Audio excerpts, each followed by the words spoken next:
देखिए, समाजवादी पार्टी देश की तीसरी सबसे बड़ी पार्टी बनी है। समाजवादी पार्टी का जनाधार आदरणीय अखिलेश यादव जी के नेतृत्व में बढ़ा है।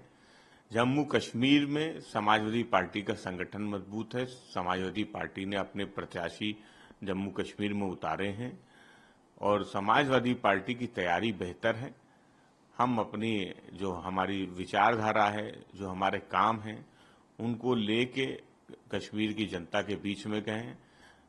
जब धारा 370 की बात थी, जब कश्मीर में उन समस्याओं के लिए जो आम आदमी की समस्याएं थी, जो लोकतंत्र को लेकर समस्याएं थी, आदरणीय अखिलेश यादव जी ने सदन में भी उस बात को उठाया था।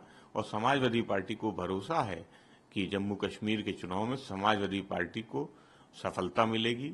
समाजवादी पार्टी मिल के सरकार बनाएगी। सर, प्रधानमंत्री नरेंद्र मोदी के दिन पूरे होने से ठीक पहले एक रिपोर्ट आई है जिसमें कहा गया है कि केंद्र सरकार अपने मौजूदा कार्यकाल के दौरान एक राज्य चुनाव विधेयक लेकर आएगा। देखिए, सवाल ये है कि जिस सरकार में कई राज्यों के चुनाव एक साथ नहीं हो पा रहे हैं, 2 राज्यों के चुनाव घोषित होते हैं, 2 राज्यों के चुनाव घोषित नहीं होते हैं। आम आदमी पार्टी के नेता आदरणीय अरविंद केजरीवाल जी वो अपील करते हैं कि फरवरी की जगह नवंबर में चुनाव कर लिए जाए।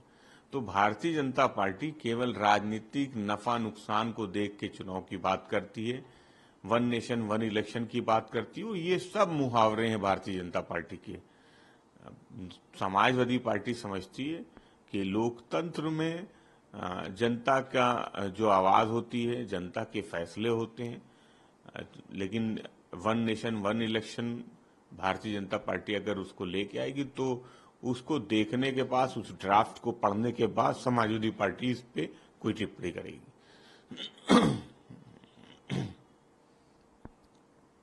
सर, जल्दी कराई जाएगी क्योंकि जाति जनगणना 2021 की शुरुआत 1 अप्रैल 2020 से होनी थी, लेकिन कोविड काल की वजह से यह स्थगित हो गया था। देखिए, भारतीय जनता पार्टी की नीयत नहीं है जाति जनगणना कराने की। सारे सूत्र, सारे जो उनके दावे हैं, सब झूठे हैं, सब फरेबी हैं। कई बार मंचों से भारतीय जनता पार्टी के बड़े नेताओं ने इस बात को कहा कि जाति क्या है, गरीब है, किसान है। बहुत से जो उनके संगठन उनसे जुड़े हैं वो जाति जनगणना का विरोध कर चुके हैं। लोकसभा के चुनाव में जनता ने भारतीय जनता पार्टी के खिलाफ वोट डालने का काम किया, समाजवादी पार्टी के पीडीए नारे का समर्थन किया, जाति जनगणना का समर्थन किया। आज भारतीय जनता पार्टी परेशान है, इसलिए आज वो जाति जनगणना की बात कर रही है। जाति जनगणना कराना भारतीय जनता पार्टी की मजबूरी है, क्योंकि विपक्ष समाजवादी पार्टी मजबूती से इस मांग को उठा रहा है। और जब तक जाति जनगणना भारतीय जनता पार्टी नहीं कराएगी, समाजवादी पार्टी इस मांग को दोहराती रहेगी। अगर प्रधानमंत्री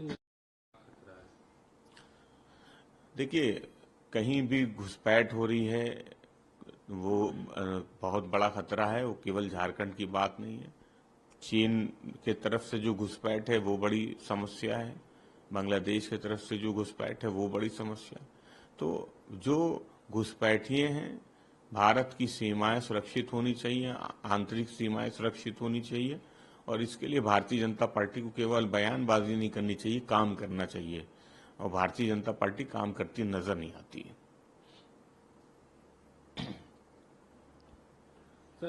समाजवादी पार्टी अपने वहां पे भी प्रत्याशी उतारेगी क्या? देखिए, समाजवादी पार्टी जब से स्थापना हुई उसके बाद से ही महाराष्ट्र में विधानसभा चुनाव लड़ती आई है। वहाँ पुराना संगठन है, समाजवादी पार्टी का मजबूत संगठन है। समाजवादी पार्टी इंडिया गठबंधन के साथ महाराष्ट्र का चुनाव पूरी मजबूती से लड़ेगी और इंडिया गठबंधन जो वहाँ पे है महाराष्ट्र में, वो सरकार बनाएगा। समाजवादी पार्टी समझती कि महाराष्ट्र का चुनाव जो हो जाना चाहिए था लेकिन नहीं हुआ, चुनाव जब भी घोषित होगा, इंडिया गठबंधन समाजवादी पार्टी महाराष्ट्र में भी सरकार बनाएगी। दिल्ली के मुख्यमंत्री अरविंद केजरीवाल देखिए, लोकतंत्र में जनता की अदालत से बड़ी कोई अदालत नहीं है और भारतीय जनता पार्टी जिस तरह के आरोप लगाती आई है, जिस तरह से एजेंसियों का दुरुपयोग करती आई है, कानून का दुरुपयोग करती आई है, आम आदमी पार्टी के खिलाफ, विपक्ष के नेताओं के खिलाफ, वो किसी से छुपा हुआ नहीं है। इसलिए आदरणीय अरविंद केजरीवाल जी वो भारतीय जनता पार्टी को जवाब देने के लिए जनता के बीच जाएंगे, जनता का सामना करेंगे और ये जनता तय करेगी कि आदरणीय अरविंद केजरीवाल जी, आम आदमी पार्टी वो ईमानदार हैं। समाजवादी पार्टी समझती है कि ये जो लड़ाई है लोकतंत्र को बचाने की लड़ाई है, संविधान को बचाने की लड़ाई है और इस लड़ाई को इंडिया गठबंधन आम आदमी पार्टी जरूर जीतेगी।